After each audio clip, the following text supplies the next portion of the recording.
Hi, I'm Rebecca Guenther with www.m5a1photography.com, and I'm going to talk to you about some night photography tips.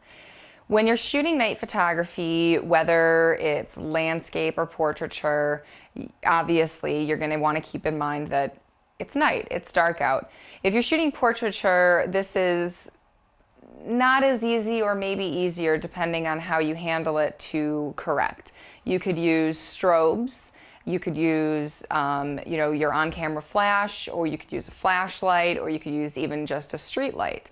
The problem with when you're photographing people is that even when they're standing perfectly still, they're still moving a little bit, so it will be kind of blurry.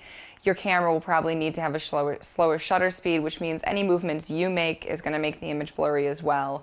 Again, this effect can be used if you want to make it work for you. Just keep that in mind, but also keep in mind if you want a very sharp picture, that's probably not going to happen.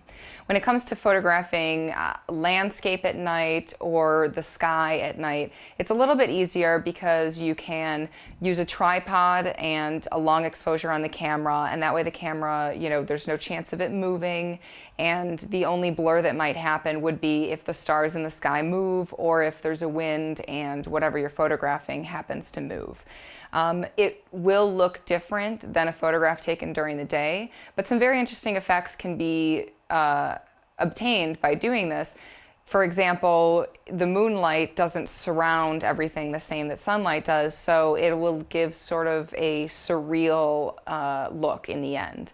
And those are some night photography tips.